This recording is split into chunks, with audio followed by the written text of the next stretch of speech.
Hello class 11, welcome to your economic class. So today's topic is actual and potential level of output and concept of opportunity cost.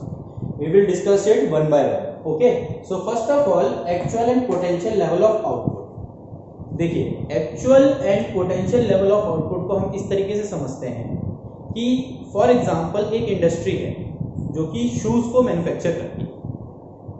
अगर वो industry अपनी resources को पूरी ढंग से यानी फुलर यूटिलाइजेशन के साथ यूज करे तो वो पर डे 5000 शूज मैन्युफैक्चर करती है। ठीक है, इससे ज्यादा वो कर ही नहीं सकती। इसको बोलेंगे पोटेंशियल लेवल। ठीक है, और मान लीजिए एक दिन उसने सिर्फ 2000 शूज को प्रोड्यूस किया, पूरा उसने एफिशिएंटली यूटिलाइज नहीं करी अपनी रिसोर्सेज, इसको बोलेंगे एक्चुअल लेवल। यानी एक्चुअली में उसने कितना प्रोड्यूस किया, और पोटेंशियल का मतलब वो जब अपनी रिसोर्सेज को फुली यूटिलाइज करेगी उसका पोटेंशियल लेवल क्या है, वो कहलाएगा पोटेंशियल आउटपुट। इसको हम ऐसे समझते हैं कि it is the maximum level of output that we can achieve through efficient and fuller utilisation of the resources with the given technology. यानी कि जब हम क्या करेंगे, मैक्सिमम लेवल ऑफ आउटपुट को प्रोड्यूस करेंगे किसके जरिए, efficient and fuller utilisation of the resources with given technology. जो भी टेक्नोलॉजी हम यूज कर रहे हैं, जब उस टेक्नोलॉजी का हम यूज करेंगे अपनी पूरे एफर्ट्स के साथ, उसी को हम बोलेंगे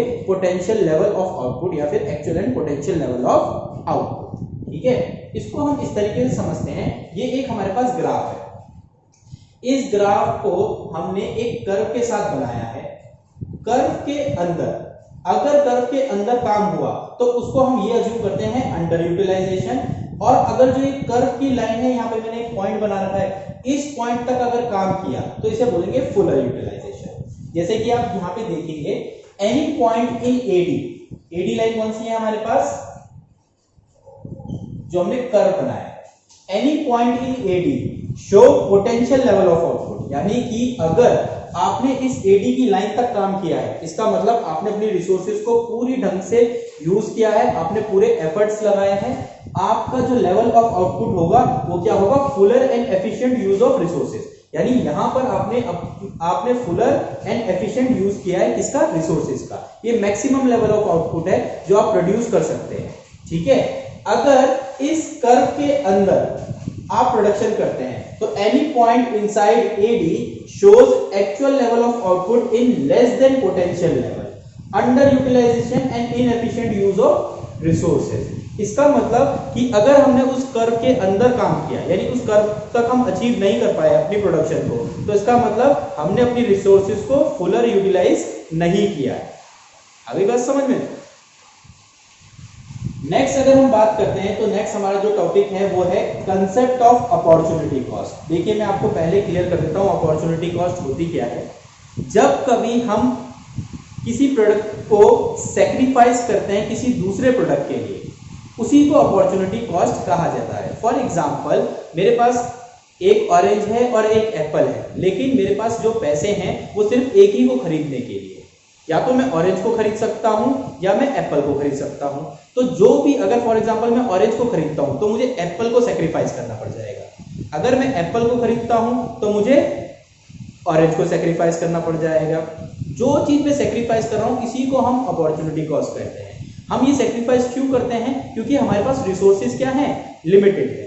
तो इसको अगर हम समझे, opportunity cost is the cost of availing one opportunity in the term of loss of other opportunity. यानी कि अगर फॉर एग्जांपल एप्पल और ऑरेंज पे आते हैं, मैं अगर एप्पल को खरीद रहा हूं तो मैं क्या कर रहा हूं, कौन सी अपॉर्चुनिटी मिस कर रहा हूं, ऑरेंज की अपॉर्चुनिटी को मिस कर रहा हूं। ठीक है, तो यहां पर अपॉर्चुनिटी कॉस्ट का मतलब ये होता है। अच्छा, अब यहाँ पे एक एग्जांपल है, इसको देखते हैं। Use one production of wheat use two production of rice. ये दो हमारे पास प्रोडक्ट है। अगर मैं मार्केट वैल्यू देखूं तो अगर मैं व्हीट को प्रोड्यूस करूंगा तो मुझे 5000 रुपीज मिलेंगे, अगर मैं राइस को प्रोड्यूस करूंगा तो मुझे 6000 मिलेंगे। तो ऑब्वियसली बात है, एग्जांपल से सिंपली समझ में आ रहा है कि मुझे पैसा कहां ज्यादा मिल रहा है, राइस की प्रोडक्शन में। तो मैं क्या कर रहा हूं, किसको सैक्रिफाइस कर रहा हूं, व्हीट को सैक्रिफाइस कर रहा हूं राइस के लिए। यानी मैं किसको प्रोड्यूस करूंगा, राइस को प्रोड्यूस करूंगा। यहाँ पर आपने ग्राफ देख लिया है, मैं किसको प्रोड्यूस कर रहा हूँ, यहाँ पर मैं यहाँ पर ज्यादा यूज जो कर रहा हूँ वो किसका कर रहा हूँ, राइस का। टेक्नोलॉजी यहाँ पे सेम रहेगी। जो व्हीट को प्रोड्यूस करने के लिए टेक्नोलॉजी लगेगी वही राइस को प्रोड्यूस करने के लिए टेक्नोलॉजी यूज होगी। Use two give more output use one will be sacrifice. तो जब भी हम अपॉर्चुनिटी कॉस्ट की बात करते हैं, अगर मैं वापस अपने एप्पल और ऑरेंज के कॉन्सेप्ट पे आऊं, तो देखिए अगर मैं एप्पल को खरीद रहा हूं और ऑरेंज को सेक्रीफाइस कर रहा हूं, इसका मतलब एप्पल मुझे ज्यादा पसंद है ऑरेंज से, तभी मैं ऑरेंज को सेक्रीफाइस कर रहा हूं। ठीक है, तो यहां पर भी अपॉर्चुनिटी कॉस्ट क्या होगी, हम यहां पर अपॉर्चुनिटी कॉस्ट यही देखेंगे कि हम उसी प्रोडक्ट को सेक्रीफाइस करेंगे जिसमें हमें क्या हो रहा है, आउटपुट लेस मिल रहा है, और उस प्रोडक्ट को हम ज्यादा यूज में लाएंगे जिससे हमें प्रोडक्शन यानी आउटपुट जो है हमारा ज्यादा मिल रहा है। इसी को हम बोलते हैं कंसेप्ट ऑफ अपॉर्चुनिटी कॉस्ट। ठीक है class, so in the next class we will discuss about marginal opportunity cost. Okay, till then thank you very much.